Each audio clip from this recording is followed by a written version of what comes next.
Bismillahirrahmanirrahim. Assalamualaikum warahmatullahi wabarakatuh.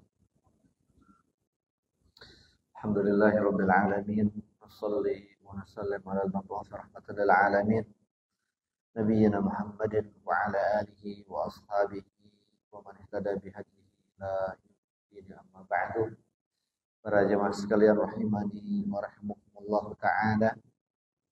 Kita bersyukur kepada Allah Jalla fi'ala yang senantiasa melimpahkan kepada kita berbagai macam kenikmatan sehingga hari ini kita dipertemukan kembali untuk kita sama-sama belajar mengkaji firman Allah Subhanahu wa taala melalui tafsir Al-Qur'anil Azim karya dari Al-Imam Ibnu Katsir rahimahullahu taala. Salawat dan salam semoga senantiasa dilimpah curahkan kepada junjungan kita Nabi besar Nabi Muhammad dan juga untuk keluarga beliau, untuk para sahabatnya, untuk para pengikutnya hingga akhir masa nanti.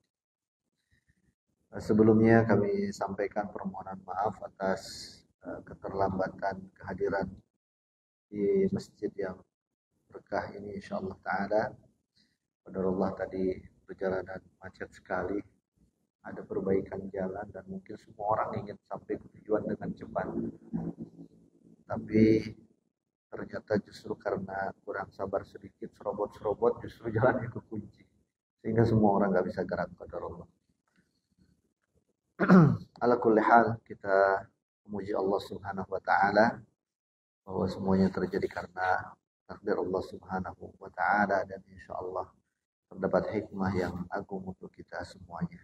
Termasuk di antaranya kita kemudian bersabar dan mudah-mudahan dengan bersabar itu kita mendapatkan pahala dari Allah Subhanahu wa taala karena kata Allah innama yuwaffas sabiruna ajrahum bighairi hisab. Orang yang bersabar itu akan dilimpahkan kepadanya pahala tanpa ada batasnya. Jemaah sekalian, insyaallah kita akan melanjutkan pelajaran kita daripada tafsir surat Al-Baqarah yang insyaallah hari ini kita masuk di ayat ke-158.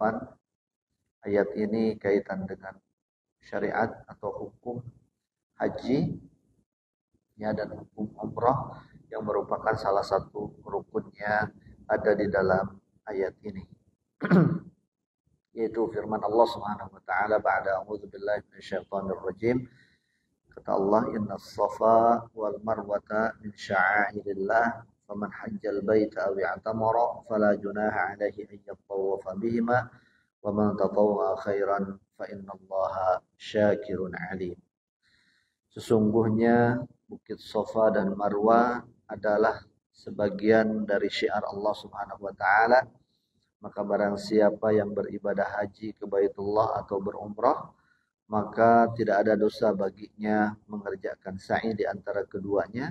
Dan barang siapa yang mengerjakan suatu kebajikan dengan kerelaan hati, dengan sukarela, maka sesungguhnya Allah Maha mensyukuri kebaikan lagi Maha mengetahui.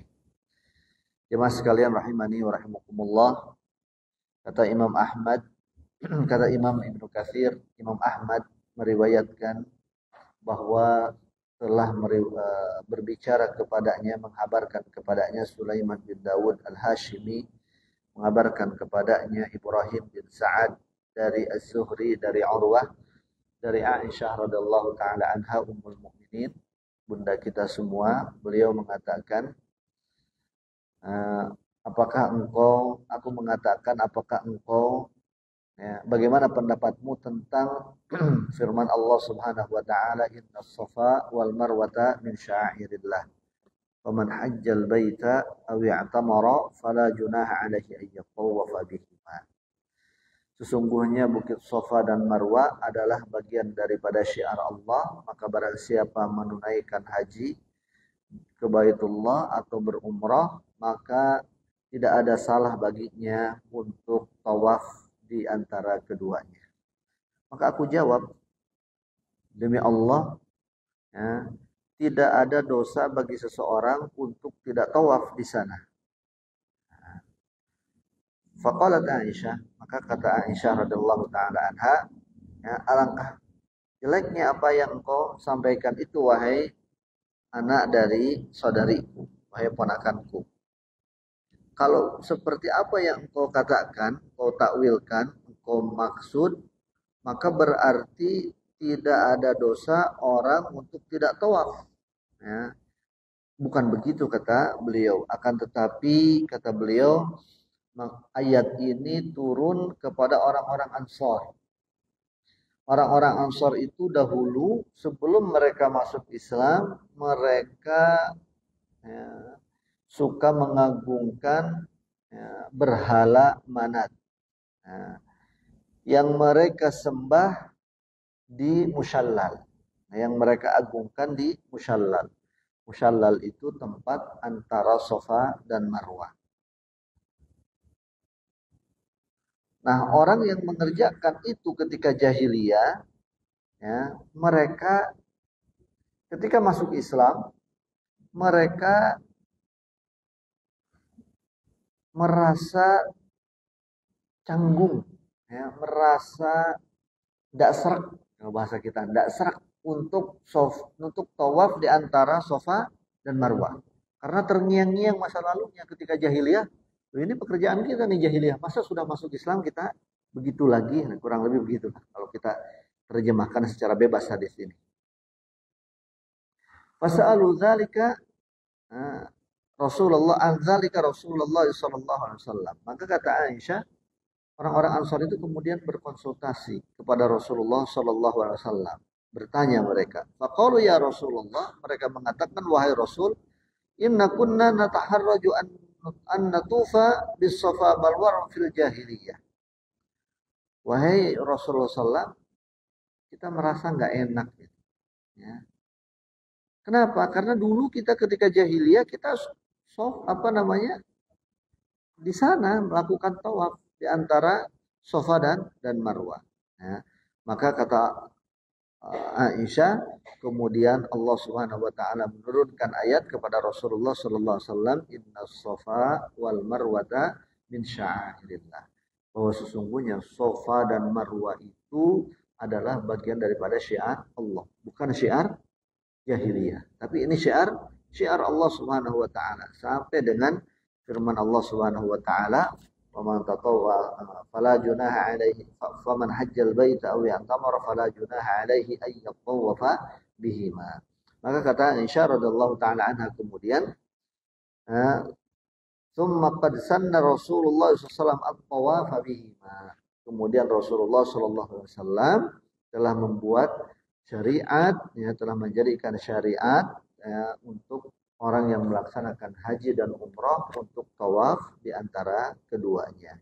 Maka tidak ada seseorang yang melaksanakan umrah dan melaksanakan haji kecuali harus melaksanakan tawaf di antara Bukit Safa dan Marwah. Hadis yang sahih dikeluarkan oleh Imam Bukhari dan Imam Muslim. Jadi hadis ini bertalian dengan asbab an-nuzul daripada Al-Baqarah ayat 158 ini. Jadi kenapa surat Al-Baqarah ayat 158 ini turun? Ya, karena orang-orang yang masuk Islam ya, pada saat itu, lalu kemudian mereka mau melaksanakan haji atau umrah ke Baitullah, mereka ragu-ragu mau melaksanakan tawaf. Kenapa ragu-ragu? Karena dibayang-bayangi ingatan masa lalunya di masa jahiliyah bahwa mereka melakukan itu. Nah, kita sekarang udah Islam masa melakukan ini lagi. Maka kemudian diturunkanlah ayat ini bahwa menegaskan bahwa Bukit Safa ya, dan Marwah itu adalah bagian daripada syiar Allah Subhanahu wa taala. Nah, hadis yang lain yang juga bertalian dengan asbab an-nuzul daripada ayat ini yaitu yang diriwayatkan ya, dari Az-Zuhri, sini dimuat oleh Imam Ibnu Katsir, bahwa kata beliau, ya, aku sampaikan dengan hadis ini kepada Abu Bakar ibn Abdurrahman ibn Haris ibn Hashim, maka kemudian dia mengatakan, pengetahuan ini saya belum pernah dengar sebelumnya. Ya. Akan tetapi aku pernah mendengar sebagian ahli ilmu, para orang yang berilmu, ulama, mereka mengatakan, ya, kecuali orang-orang yang disampaikan oleh Aisyah, bahwa tawaf di antara, ya, dua bukit batu, yakni bukit Safa dan Marwah, ini adalah perkara jahiliyah. Ya, perkara jahiliyah, yakni kebiasaan orang-orang jahiliyah. Ya, kita tahu bahwa orang-orang jahiliyah itu, atau sebelum datangnya agama Islam, Makkah itu adalah termasuk daerah atau wilayah yang masih, ya, menjalankan syariatnya Nabi Ibrahim alaihissalam. Ya, Nabi Ibrahim alaihissalam. Jadi mereka ada haji, ya, ada syariat haji, dan setiap tahun itu tidak pernah berhenti haji sampai dengan datangnya Rasulullah Shallallahu Alaihi Wasallam.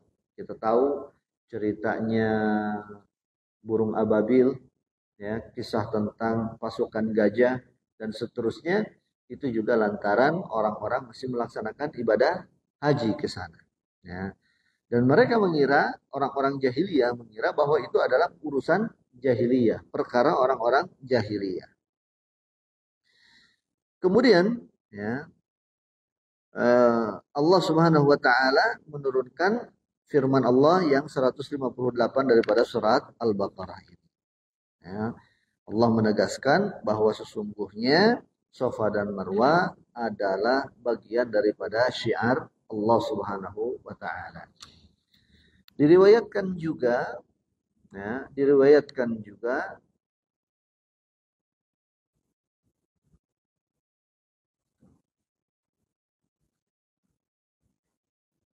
oleh Imam Al-Qurtubi, ya, dari Ibnu Abbas diriwayatkan bahwa dulu, ya, di antara bukit Safa dan Marwah itu banyak terdapat berhala-berhala. Ya, banyak terdapat berhala-berhala. Ya.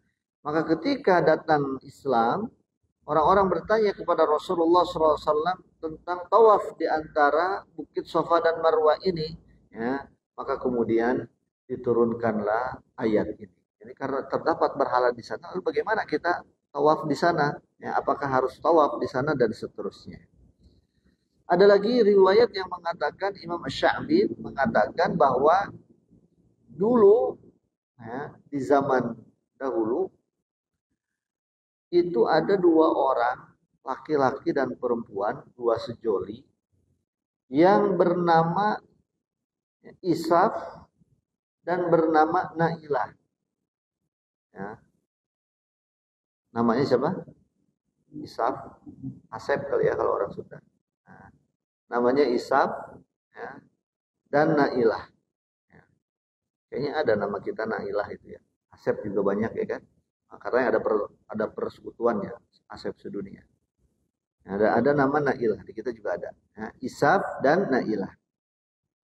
Nah, dua sejoli ini, ya, itu kemudian dalam riwayat ini disebutkan mereka berzina di dalam Ka'bah. Nah, waliyahzubillah. Melakukan perbuatan keji. Kemudian dihukumlah oleh orang-orang pada saat itu, ya, terkutuk dia dan kemudian menjadi batu. Jadi ini kayaknya kisah Israiliyat. Ya.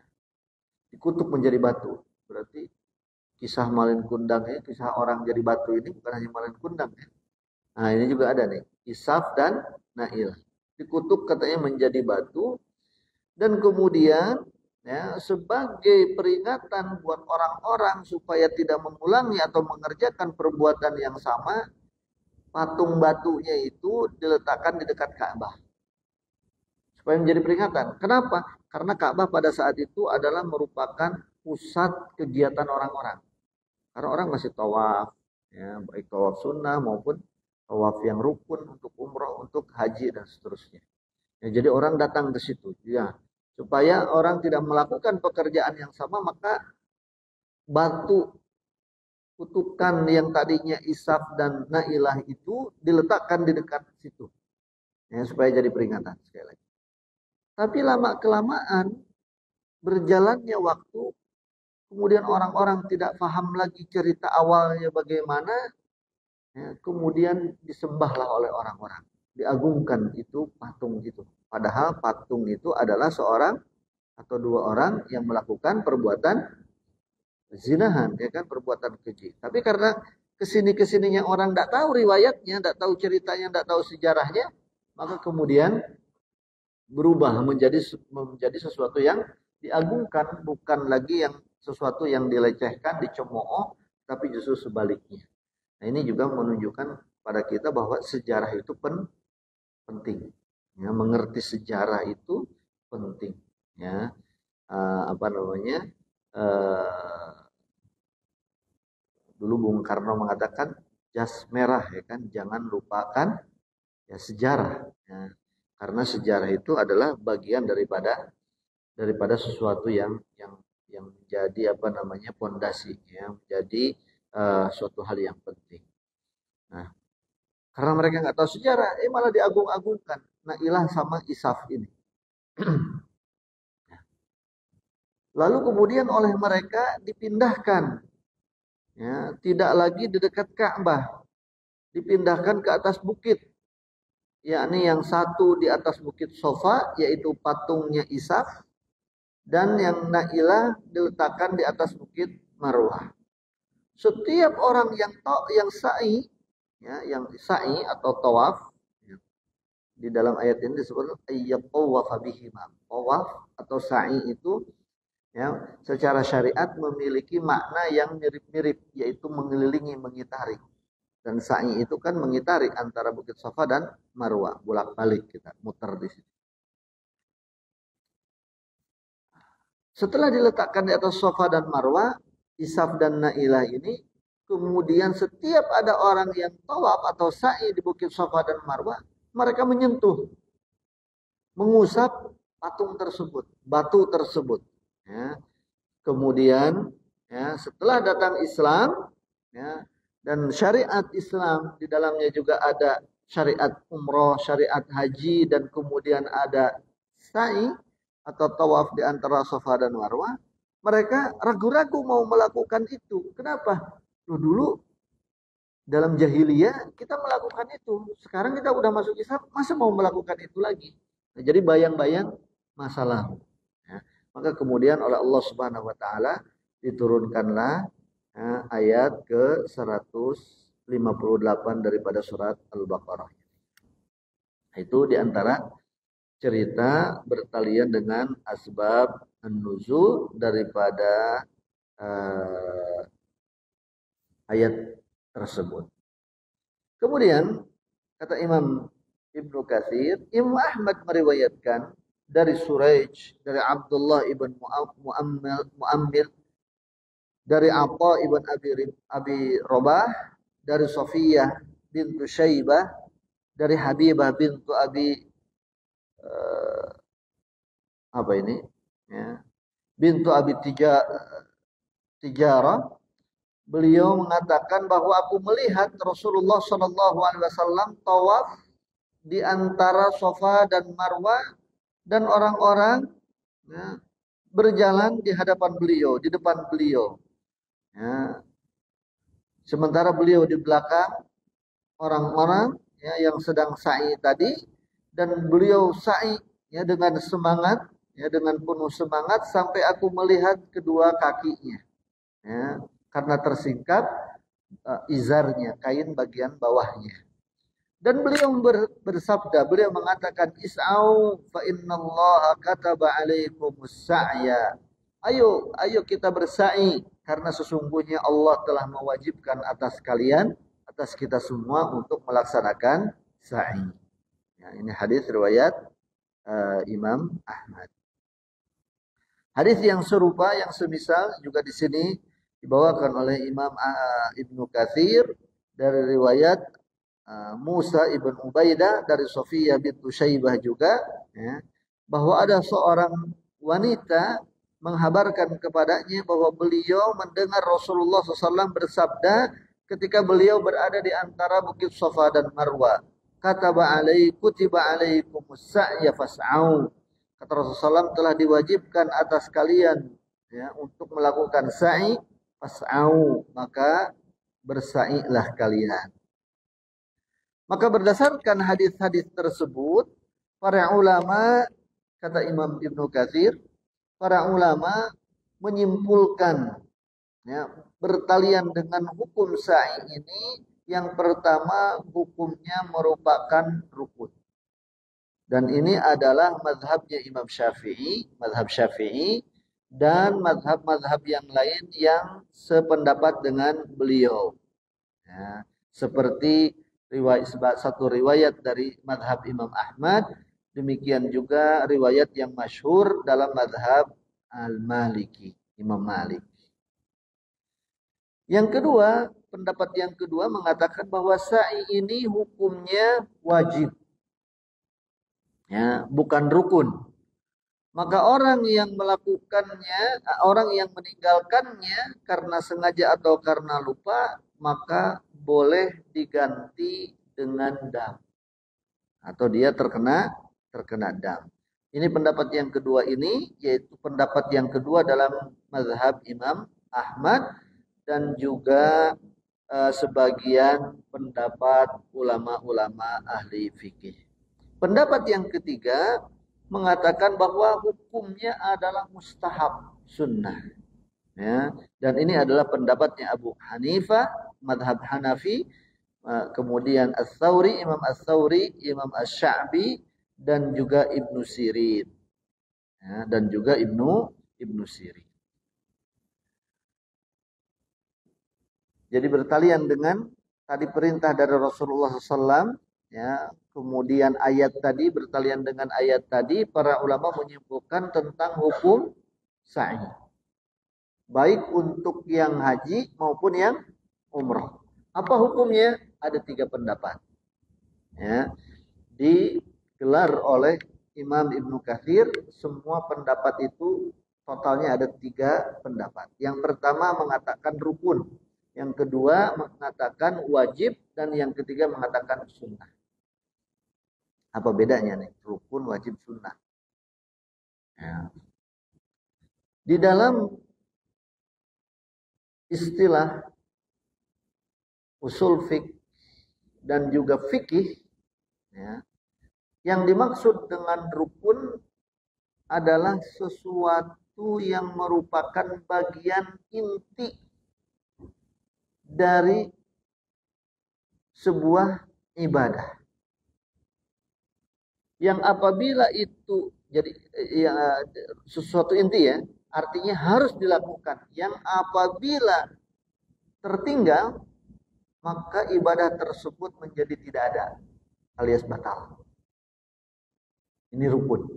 Jadi kalau orang umroh tidak sa'i, kaitan dengan sa'i ini, maka menurut pendapat yang mengatakan ini adalah rukun, maka berarti umrohnya batal. Orang yang haji kemudian tidak sa'i, maka berarti hajinya batal.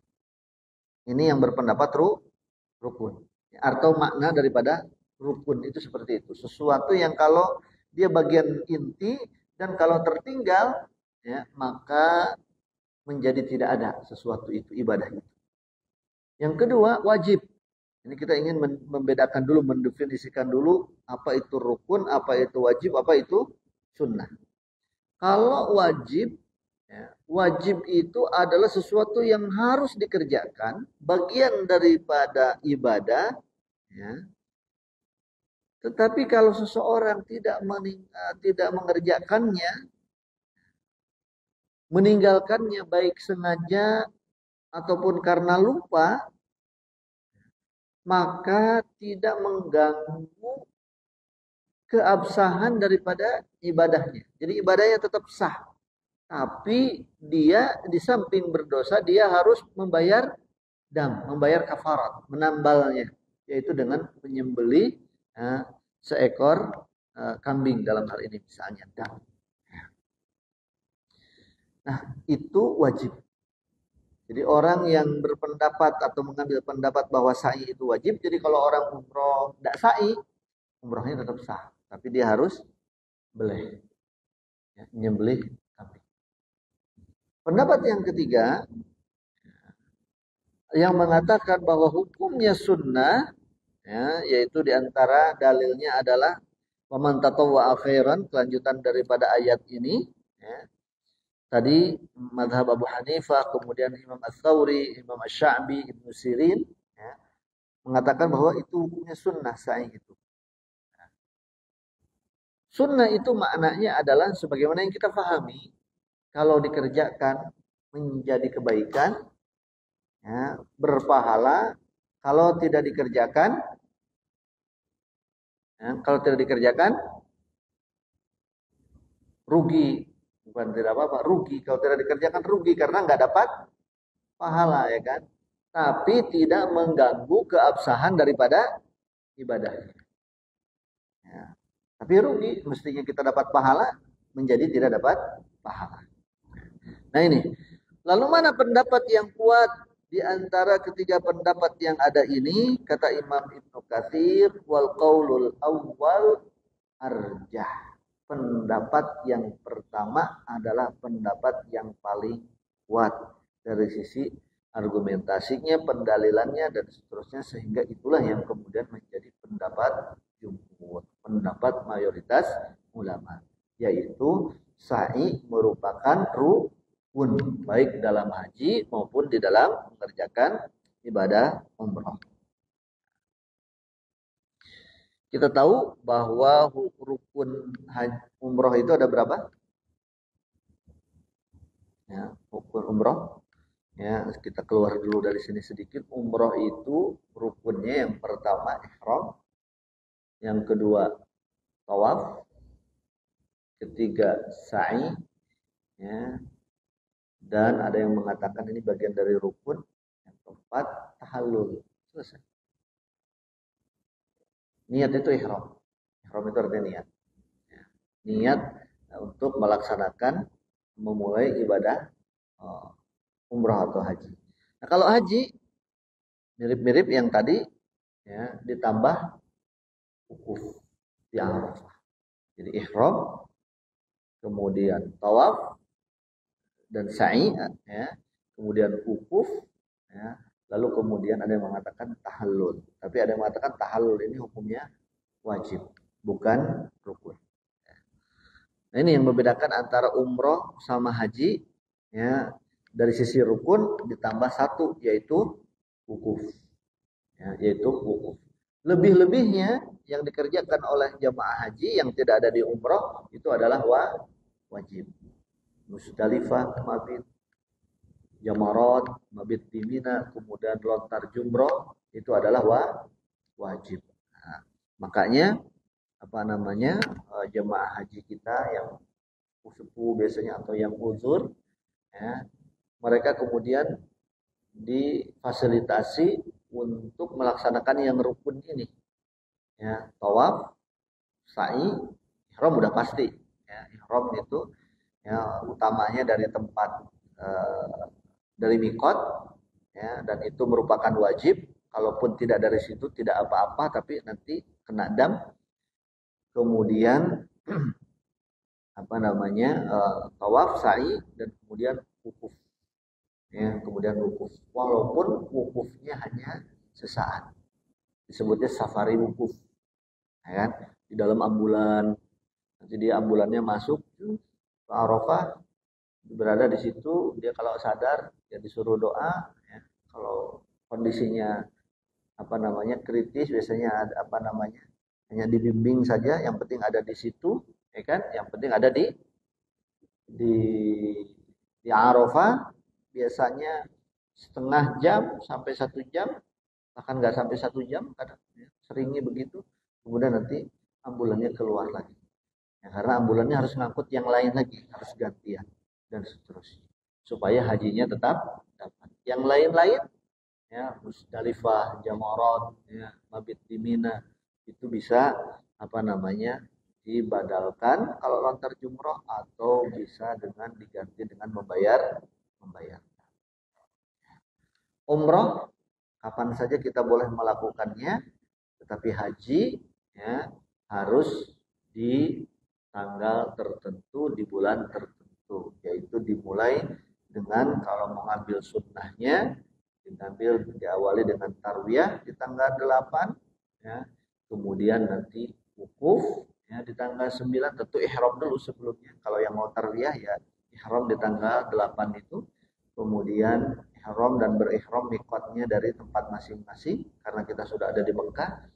Kemudian bertarwiyah ke Mina ya, menyiapkan perlengkapan-perlengkapan. Kemudian besoknya ke Arafah wukuf. Idealnya wukuf itu mulai dari ba'da zuhur ya, atau startnya wukuf itu ba'da zuhur dan berakhirnya untuk waktu ideal adalah ketika matahari terbenam.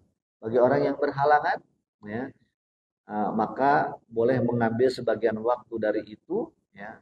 Dan kemudian bagi orang yang tidak dapat di waktu yang terbaiknya ini boleh wukuf bahkan setelah matahari terbenam. Kemudian setelah itu ya berlanjut dengan mabit di Musdalifah di malam ke-10 ya. Tanggal sudah masuk ke-10 karena Hijriah pergantian tanggal itu di maghrib.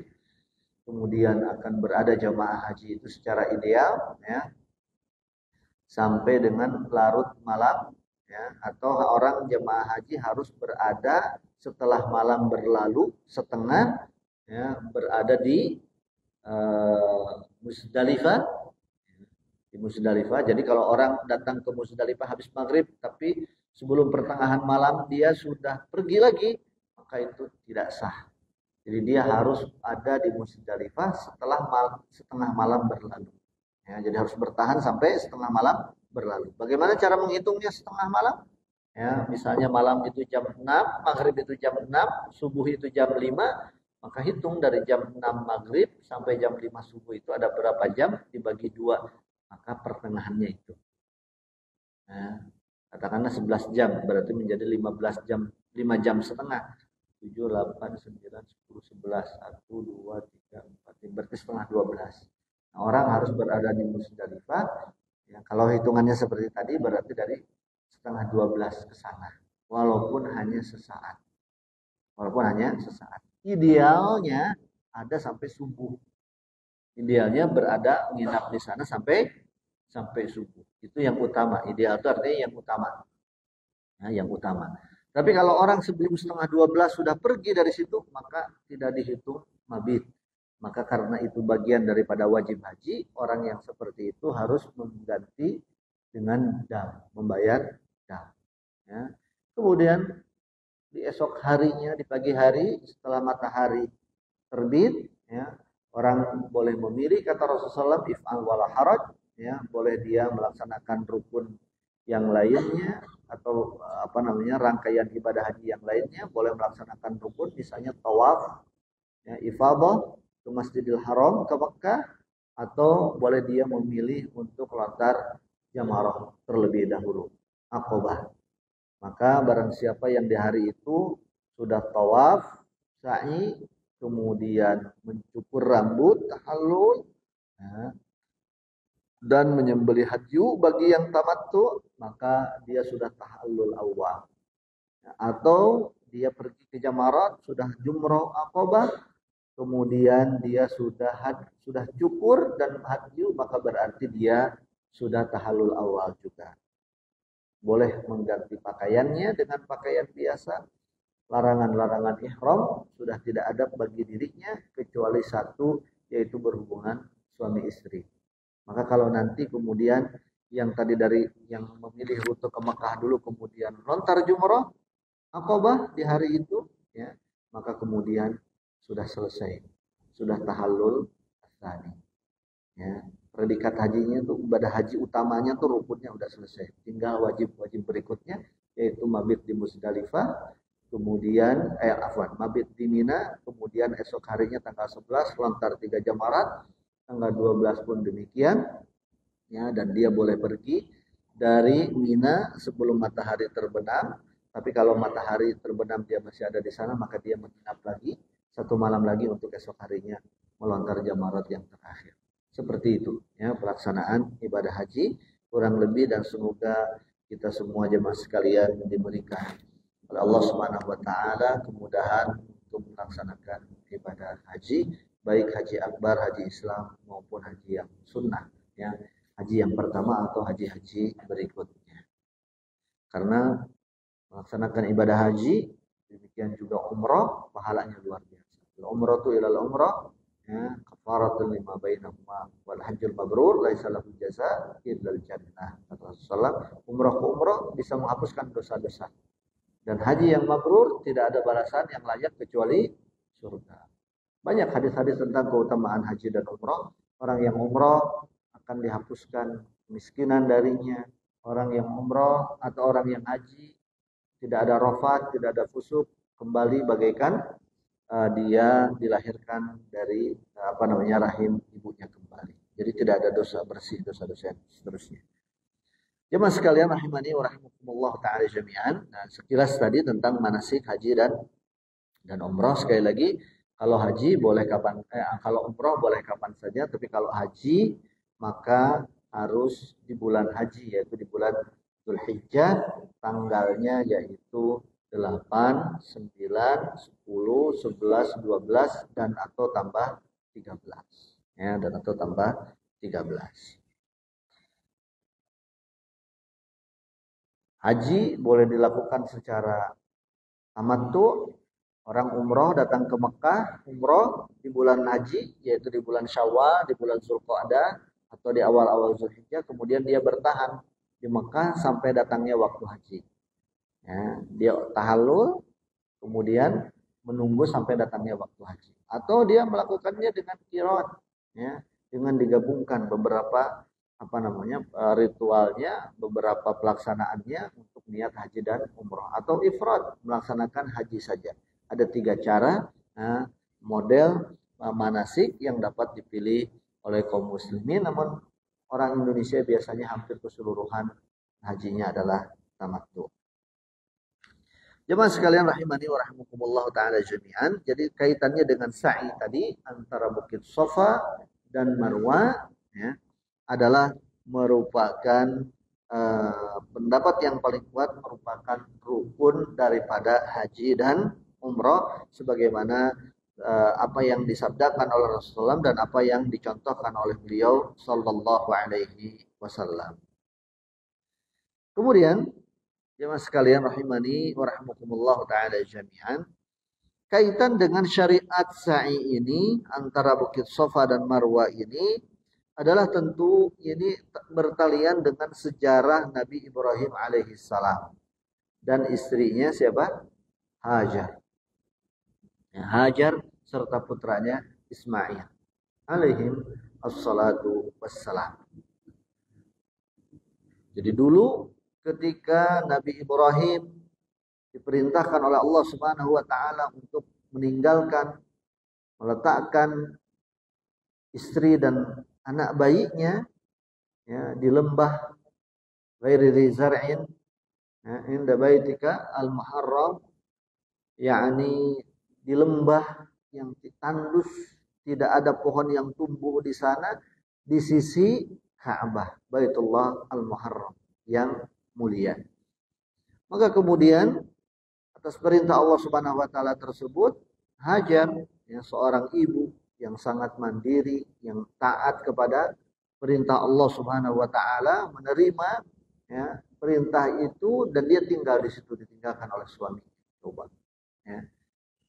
Sekarang, ya, Allah alam, ini mental wanita, ya, seperti Hajar ini ada atau enggak? Mungkin kalaupun ada memang jarang-jarang, ya. Tidak banyak nuntut pada suaminya. Jangankan ditinggalin pampers, tinggalin susu, ya kan, dan seterusnya. Ya, air aja nggak ada, ya, makanan tidak ada. Tapi dia yakin bahwa Allah yang perintahkan, pasti ada kemudahan. Ya, pasti ada, selalu ada kemudahan. Maka kemudian ketika anak itu menangis, ya, ingin minum, ingin air, kehausan dan seterusnya, Hajar berusaha untuk mencari air. Maka kemudian berlari-larilah di antara 2 bukit itu karena melihat fata morgana. Ya, 7 balik dia lari-lari di antara Bukit Safa mengejar air yang itu adalah sebenarnya fata morgana. Ya, dimulai daripada Bukit Sofa ke Marwah naik, dari Marwah, ternyata di sana turun lagi, begitu sampai 7 kali. Tapi 7 kalinya itu bukan ke sana ke sini satu, tetapi ke sana satu, ke sini satu. Jadi dari Sofa ke Marwah satu, dari Marwah ke Sofa satu juga. Jadi menjadi dua. Jadi dari Sofa sampai ke Sofa lagi dua. Sofa, Marwah, Sofa dua. Marwah lagi tiga dan seterusnya sampai 7 kali. Ya, sampai kepada 7 kali. Dan ketika ketujuhnya itu Nabi Ibrahim, Nabi Ismail kemudian menendang batu, ya, yang kemudian di sana keluarlah air Zam-Zam. Ya, keluarlah air Zam-Zam. Dengan penuh tawakal, dengan penuh pasrah diri kepada Allah Subhanahu wa taala, dengan penuh ketundukan, ya, dan pengharapan kepada Allah Subhanahu wa taala bahwa Allah akan memberikan solusi atas masalah-masalah yang dihadapi oleh apa namanya oleh siapa? Oleh Siti Hajar alaihissalam, ya. Kemudian Allah Subhanahu wa taala memberikan air Zam-Zam tadi, ya, mata air yang menyembur, yang airnya itu dapat mengenyangkan, airnya itu merupakan, ya, bisa mengobati dahaga udah pasti, dan kemudian merupakan obat, ya, dari segala macam penyakit. Makanya kalau kita minum air Zam-Zam itu disunnahkan untuk membaca doa dulu, ya. Dan ada doa yang diajarkan oleh Rasulullah SAW sebelum minum air Zam-Zam. Ya. Setelah kita baca Bismillah, Allahumma inni as'aluka ilman nafi'a wa rizqan wasi'a atau tayyiba wa shifaan min kulli da. Ya Allah, aku mohon kepadamu ilmu yang bermanfaat, rezeki yang lapang, dan kemudian obat dari segala macam penyakit, penawar dari segala macam penyakit. Atau boleh baca doa apapun yang mau kita panjatkan kepada Allah Subhanahu wa taala, bahwa kata Rasulullah, ma'u Zam-Zam lima syuriba lahu. Air Zam-Zam itu tergantung daripada doa, ya, yang dipanjatkan sebelum Zam-Zamnya diminum. Jadi silahkan berdoa, ya. Silahkan berdoa. Tidak berdoa juga sebenarnya tidak apa-apa, tapi tentu bukan tidak apa-apa, tapi menjadi kerugian seperti tadi itu, ya, menjadi kerugian. Karena kalau kita berdoa dan tidak banyak effort yang dikeluarkan oleh kita untuk berdoa, hanya komat kamit saja istilahnya, sambil mengkhusyukkan diri yang untuk memohon sesuatu kepada Allah Subhanahu wa taala, penuh pengharapan kepada Allah Subhanahu wa taala, insyaallah Allah kabulkan apa yang menjadi hajat kita, ya. Minum air Zam-Zam diriwayatkan Rasulullah pernah minumnya sambil berdiri, ya. Pernah juga duduk, jadi boleh berdiri, boleh duduk, ya, di dalam pada saat kita minum. Jemaah sekalian rahimani wa rahimakumullah taala jami'an. Kemudian kata Allah Subhanahu wa taala di ayat berikutnya atau di kelanjutan ayatnya, ya, faman tatawwa khairan inna as-safa wal marwata min sya'airillah faman hajjal baita aw i'tamara fala junaha alaihi ay yatawafa bihima waman tatawwa khairan. Barang siapa yang bersukarela melakukan kebaikan. Nah, apa maksudnya? Kata Imam Ibnu Katsir, ada ulama yang menafsirkan maksudnya sukarela melakukan kebaikan itu adalah melakukan tawafnya melebihi 7 kali, 8 kali, 9 kali, dan seterusnya. Ada juga yang mengatakan bahwa maksudnya bukan tawafnya ditambah menjadi sa'inya ditambah menjadi 8 kali, 9 kali, tapi maksudnya adalah barang siapa yang melakukan sa'i secara tatawwu, secara sukarela ini pada saat dia melaksanakannya bukan pada umroh yang wajib dan bukan pada saat haji yang wajib. Jadi haji yang keduanya, yang ketiganya, umroh yang keduanya, yang ketiganya, dan seterusnya.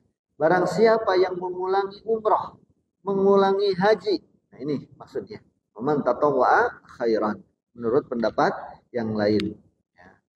Pendapat yang ketiga bahwa maksudnya waman tatawwa khairan itu adalah barang siapa yang sukarela melakukan kebaikan, kebaikan apapun, umum.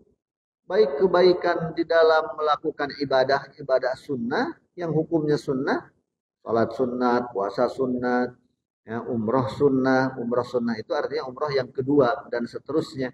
Haji sunnah artinya haji yang kedua atau yang seterusnya. Maka barang siapa yang melakukan kebaikan, bersukarela melakukan kebaikan, ya secara umum menurut pendapat yang ketiga, fa innallaha syakirun alim. Maka sesungguhnya Allah Maha berterima kasih, Maha bersyukur dan Maha mengetahui. Apa maksudnya Allah Maha berterima kasih syakirun? Ya syakirun. Apa maksudnya? Bahwa kata Imam Ibnu Katsir maksudnya penafsirannya adalah bahwa Allah Subhanahu wa taala itu kalau memberikan pahala yang banyak meskipun amalannya sedikit. Jadi meskipun seseorang itu amalnya sedikit, Allah balasnya dengan pahala yang banyak berlipat ganda. Apalagi kalau orang itu pahala atau amalannya banyak, tambah banyak lagi pahala yang akan diberikan oleh Allah Subhanahu wa taala. Karena Allah syakirun, Maha berterima kasih. Ya. Kalau manusia itu pandai-pandai berterima kasih, kalau orang itu pandai berterima kasih, kalau Allah Maha berterima kasih. Ya, Maha berterima kasih. Jadi kita sholatnya satu kali, dibalasnya berkali-kali. Kita bersolawat kepada Nabi satu kali, dibalas sama Allah 10 kali. Kita bersedekahnya 100.000 rupiah misalnya atau 10.000 rupiah, diganti sama Allah, dibalas sama Allah 700 kali lipat. Ya kan begitu. Ya, jadi Allah kalau membalas kebaikan itu berlipat-lipat. Ya, berlipat-lipat. Berbeda dengan kalau keburukan, maka Allah membalas keburukan itu ya kalau satu dibalas satu, tidak dilipat-lipat. Alimun, dan Allah Subhanahu wa taala Maha mengetahui, ya, kata Imam Ibnu Katsir maksudnya adalah Allah Maha mengetahui takaran balasan, model balasan yang yang layak diterima, yang layak diberikan kepada pelaku kebaikan tersebut. Allah Maha mengetahui. Jadi siapa yang diberikan banyak, siapa yang diberikan balasan, siapa yang tidak diberikan balasan, balasannya itu enggak bakal salah alamat. Enggak yang mengerjakan si A, kemudian hadiahnya diberikan kepada si B, enggak bakal. Ya. Enggak ada error-error seperti itu. Yang melakukan kebaikannya si A ya, yang dibalas si A, ya. Dan akan dibalas dengan balasan yang berlipat-lipat. La yadhlimu mithqala dzarrah wa in taku hasanatan yudha'ifha wa yu'ti min ladunhu ajran 'azima. Kata Imam Ibnu Katsir sebagaimana firman Allah Subhanahu wa taala dalam surat An-Nisa ayat ke-40, Allah taala berfirman la yadhlimu mithqala dzarrah, bahwa Allah Subhanahu wa taala itu tidak akan menzalimi, ya, tidak akan menzalimi pelaku kebaikan mithqala dzarrah, meskipun hanya sebesar biji zarrah kebaikannya itu. Sebesar biji atom, kecil banget. Enggak akan dizalimi sama Allah, tidak dibalas. Pasti dibalas. La yadhlimu mithqala dzarrah. Ya. Makanya ada istilah di kita, ya, usaha katanya tidak mengkhianati hasil, tidak mengkhianati usaha. Hasil tidak mengkhianati usaha. Jadi kalau orang bekerja keras, insya Allah akan mendapatkan hasilnya. Ya, karena Allah tidak akan menyia-nyiakan kebaikan seseorang. Jadi pasti akan ada hasilnya. Makanya juga ada orang mengatakan katanya tidak ada orang pintar yang tidak sukses. Tidak ada orang bodoh, mohon maaf, mungkin secara pendidikan ya, tidak tinggi begitu, yang tidak sukses. Banyak ceritanya.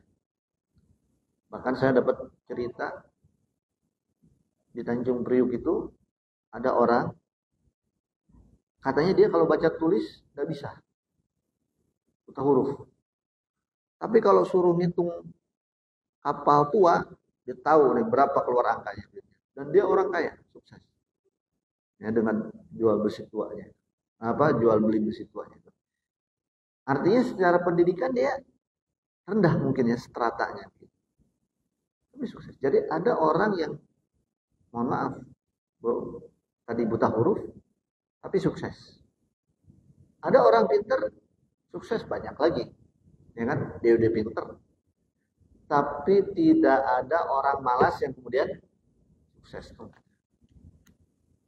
Nah, ada orang malas, sukses enggak ada. Ya, orang bodoh sukses, banyak contohnya. Orang pinter sukses, apalagi, lebih banyak lagi. Tapi orang malas sukses, tidak ada contohnya. Ya, tidak ada contohnya. Ya, kenapa? Karena memang tadi, hasil tidak mengkhianati usaha. Atau bahasa Al-Qur'annya, innallaha la yadhlimu mithqala dzarrah. Bahwa Allah tidak akan menzalimi kebaikan seseorang meskipun kebaikan itu kecil. Mesti dibalas oleh Allah Subhanahu wa taala. Wa in taku hasanatan yudha'ifha. Kalau kebaikan itu satu yudha'ifha. Allah balas dengan yang berlipat-lipat. Wa yu'ti min ladunhu ajran 'azima. Dan Allah akan menganugerahkan dari sisinya ajran 'azima, balasan yang besar, yang agung. Jadi jemaah sekalian rahimani wa rahimakumullah taala jami'an. Ya, simpulnya bahwa ayat ini menjelaskan kepada kita, menafsirkan untuk kita Imam Ibnu Katsir bahwa syariat sa'i antara Bukit Safa dan Marwa itu adalah perintah dari Allah dan Rasulullah SAW. Dan Bukit Safa, Bukit Marwa itu adalah syiar Allah, bukan syiarnya Yahudi. Ya, kalau dahulu Yahudi di zaman jahiliyah, Yahudi bukan syiar jahiliyah. Kalau dulu orang-orang jahiliyah melakukan sa'i antara Bukit Safa dan Marwa, itu bukan karena kejahiliyahannya, tetapi karena masih adanya peninggalan-peninggalan atau orang-orang yang menjalankan syariatnya Nabi Ibrahim, meskipun kemudian sudah terkontaminasi dengan kemusyrikan, dengan kesyirikan. Itu poin satu.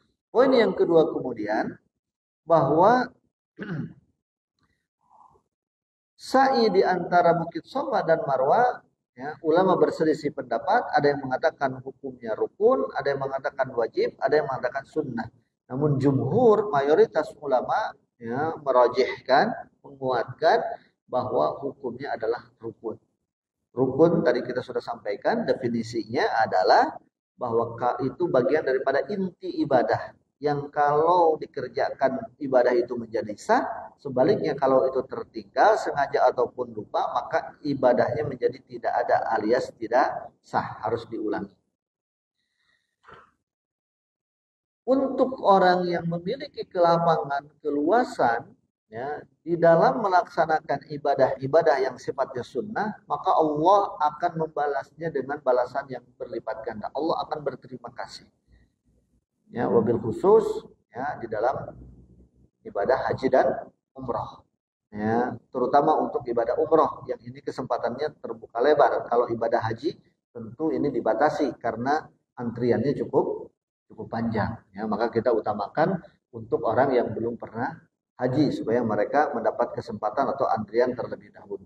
Kecuali kalau jadi pembimbing. Ya, kalau jadi pembimbing tiap tahun kita berangkat tidak masalah, karena kalau tidak ada pembimbing kasihan juga orang-orang yang berangkat itu nanti tidak ada yang memberitahu atau tidak ada yang mengingatkan tatkala saat kebingungan untuk melaksanakan syariat-syariat haji dan umrah tersebut. Nah, kalau ada kesempatan, kalau ada kemampuan, maka Allah akan sangat berterima kasih. Syakirun alim, Allah akan membalas dengan balasan yang berlipat ganda untuk orang yang mengulang-ulangi umroh, mengulang-ulangi haji, artinya sering melaksanakan umroh, sering melaksanakan ibadah haji. Dan demikian juga sebagaimana dikatakan oleh Imam Hasan Al-Basri, ibadah-ibadah yang lainnya. Walaupun hukumnya sunnah ataupun tatawwu, sukarela. Itulah penafsiran daripada surat Al-Baqarah ayat 158. Saya ingin melanjutkannya dengan ayat berikutnya 160 59, 160, 61 dan 62. Insyaallah mudah-mudahan waktunya cukup ya, insyaallah. Ba'da a'udzubillahi minasyaitonirrajim. Allah Ta'ala berfirman, "Innal ladzina yaktumuna ma anzalna minal bayyinati wal huda min ba'di ma bayyanahu lin-nasi fil kitab, ulaika yal'anuhumullah wa yal'anuhumul la'inun. Illa alladzina tabu wa aslahu wa bayyanu fa ulaika atubu 'alaihim wa ana at-tawwabur rahim. Innal ladzina kafaru wa matu wa hum kuffarun ulaika 'alaihim la'natullah wal malaikati wan nasi ajma'in khalidina fiha la yukhaffafu 'anhumul 'adzabu wa la hum yunzarun." Saya ingin membuka terjemahannya yang versi formal yang distandarkan oleh Kementerian Agama. Kata Allah Subhanahu wa taala,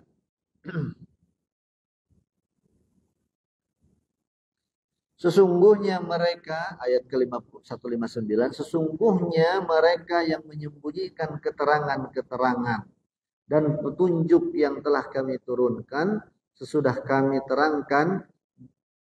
terangkan dia untuk manusia di kitab itu, maka mereka itu akan dilaknat oleh Allah dan dilaknat oleh orang-orang yang melaknat. Kecuali di ayat berikutnya, kecuali orang-orang yang bertaubat dan berbuat kebaikan dan terangkan kebenaran, maka orang-orang itu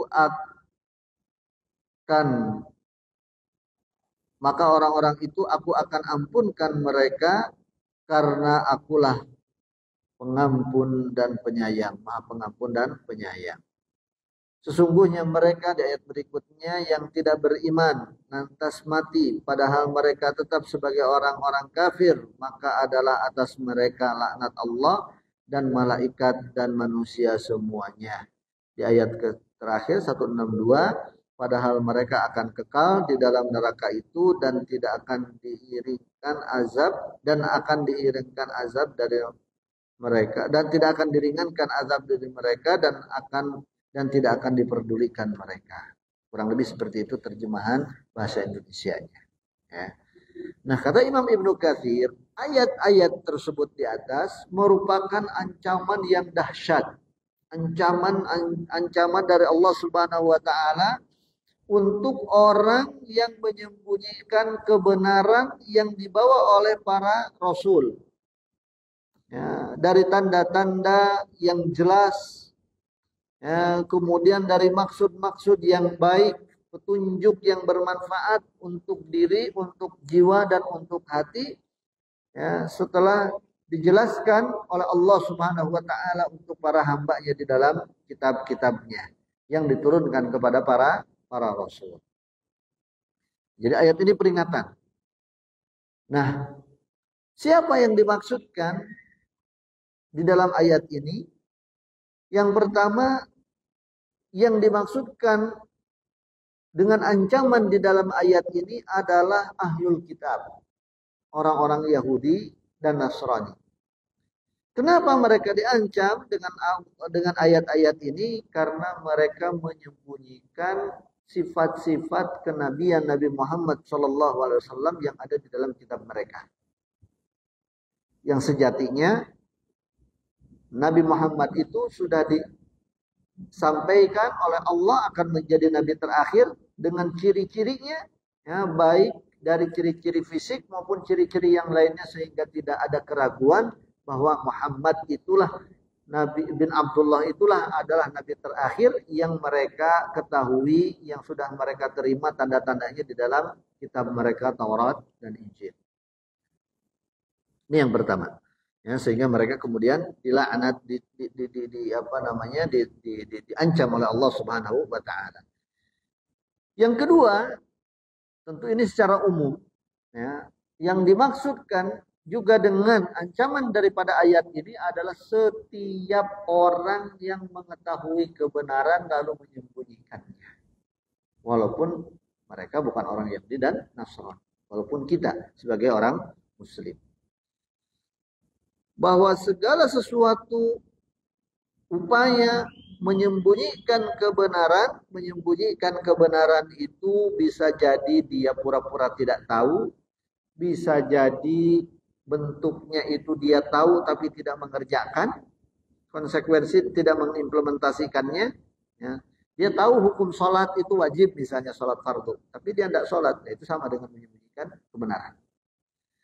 Dia tahu bahwa tetangganya itu tidak sholat, tapi dia pura-pura cuek aja, biarin aja dah, bodoh amat. Ya. Ntar juga yang disiksa dia, seterusnya. Sehingga dia tidak memberitahu. Dia tahu temannya itu kesusahan, mestinya dia bantu, tapi dia pura-pura tidak tahu. Ya. Karena tidak mau bantu, atau karena dia tidak bisa bantu, mestinya dia kabarkan kepada orang lain yang bisa membantu. Seterusnya, ini kaitannya secara umum. Ya, kaitannya secara umum. Terlebih lagi kaitannya dengan ilmu. Dengan ilmu. Ya, dengan ilmu. Maka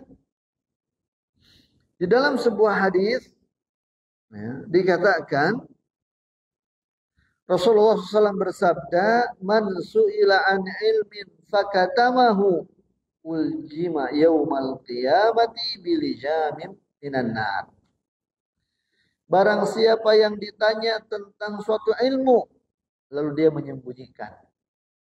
Ya, ini lagi tren sekarang pengajian berbayar. Ya, kalau nggak bisa bayar nggak bisa ngaji, hati-hati. Ya, padahal orang butuh ilmu, misalnya. Ya, iya, kemudian ditarif dan seterusnya. Ya, bahkan kemarin saya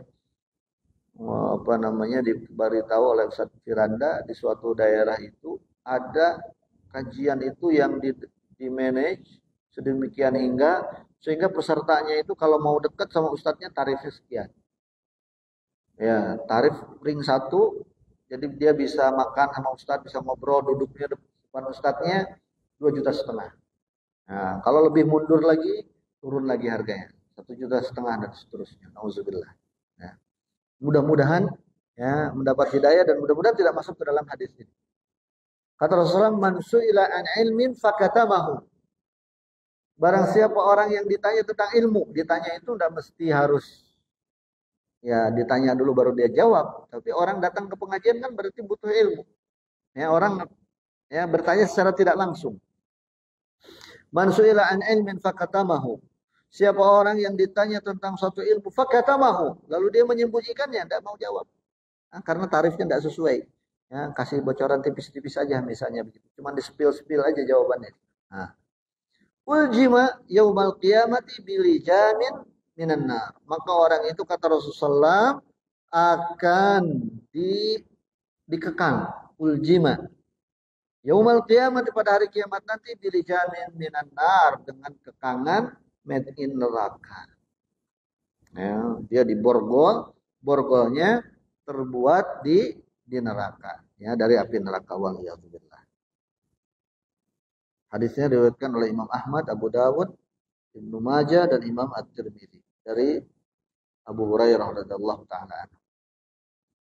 Kemudian di dalam hadis yang lain juga dari Abu Hurairah,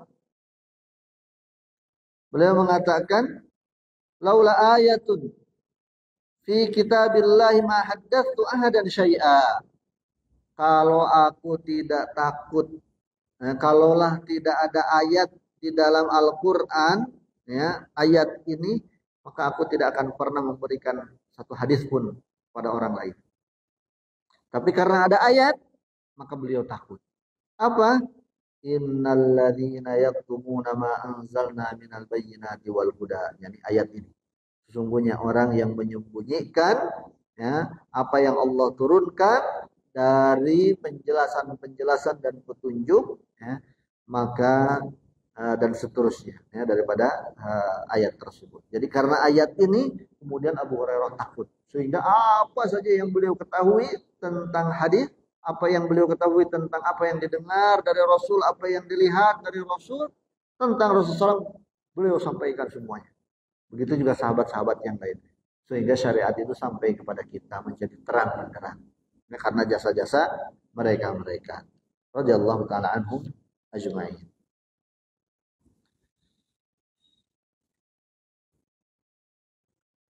Kemudian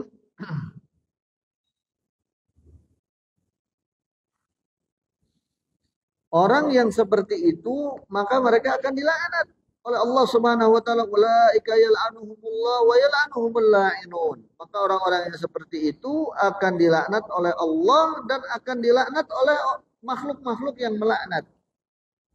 Al-la'inun yani yang makhluk yang melaknat.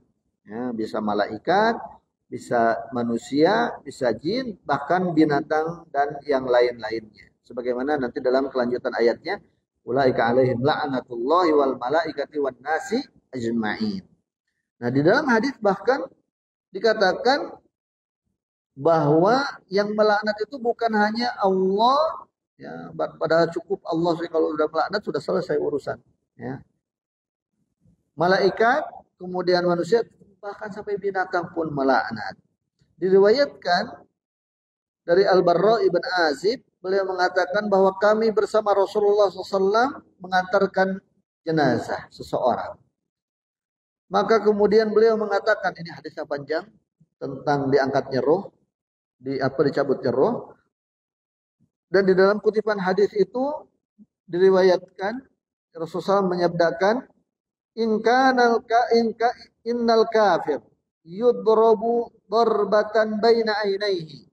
Seorang kafir itu nanti kalau dia dikubur akan dipukul oleh malaikat di antara kedua matanya. Lalu dia pun berteriak karena kesakitan dipukul oleh malaikat. Fayasma'uha kullu dabbatin ghairas saqalain. Maka teriakannya itu didengar oleh semua makhluk yang ada di sekitarnya kecuali as-saqalain, manusia dan jin. Makhluk yang dibebani menjalankan syariat Allah. Fatal'anuhu kullu dabatin sami'at sautahu. Maka dia akan dilaknat oleh setiap binatang atau semua binatang yang mendengar suaranya. Fadzalika qauluhu ta'ala, itulah firman Allah Subhanahu wa taala yang dimaksudkan dengan firman Allah Subhanahu wa taala, ulaika yal'anuhumullah wa yal'anuhumul la'inun. Mereka itu dilaknat oleh Allah dan dilaknat oleh makhluk-makhluk lain yang melaknat. Oleh makhluk-makhluk yang melaknat.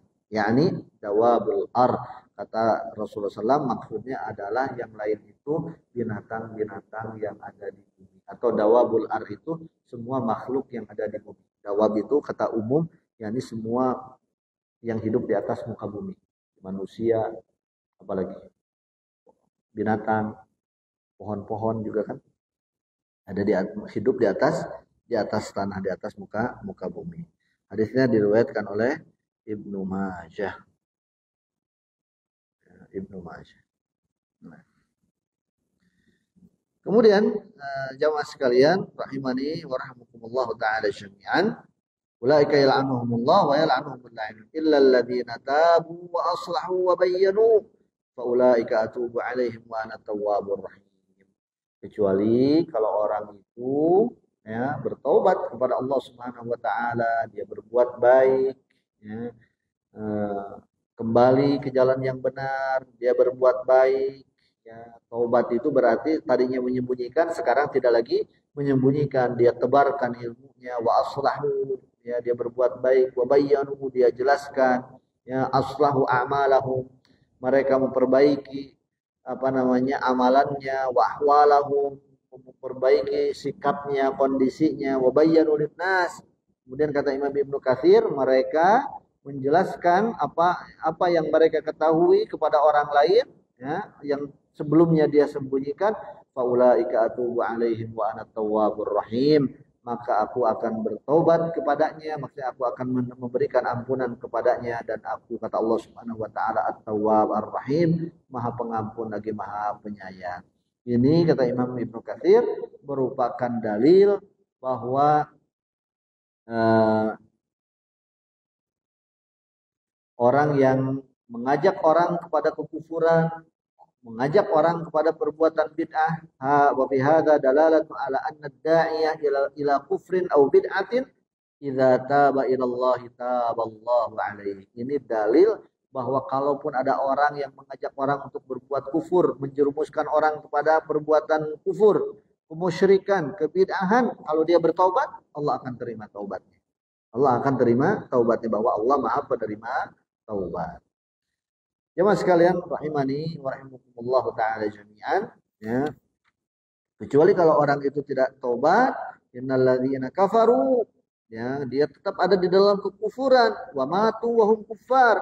Kalau orang itu kufur, kemudian kafir, ya, kemudian dia mati di atas kekufuran tadi, ya, maka apa kata Allah Subhanahu wa taala? Ulaika alaihim la'natullah wal malaikati wan nasi ajmain. Maka mereka akan mendapatkan laknat dari Allah, dari malaikat, dan dari seluruh manusia. Laknat itu artinya adalah dijauhkan daripada rahmat Allah. Ya, dijauhkan daripada rahmat Allah Subhanahu wa taala. Jadi kalau orang sudah mendapat laknat, nauzubillah, close. Nah, sengsara pasti bawaan hidupnya. Ya, karena dia tidak mendapatkan kasih sayang dari Allah Subhanahu wa taala. Kasih sayang Allah itu ya berupa rezeki, kesehatan, kehidupan, dan semuanya itu adalah kasih sayang Allah Subhanahu wa taala. Termasuk yang paling mahal adalah hidayah, ya, at-taufik daripada Allah Subhanahu wa taala.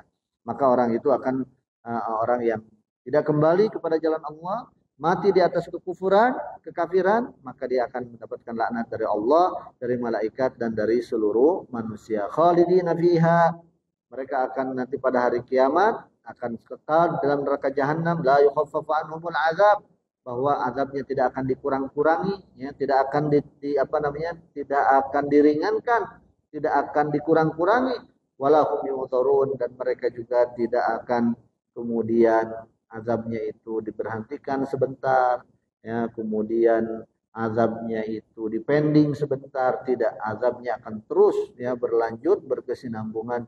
Wa na'udzubillah min dzalik.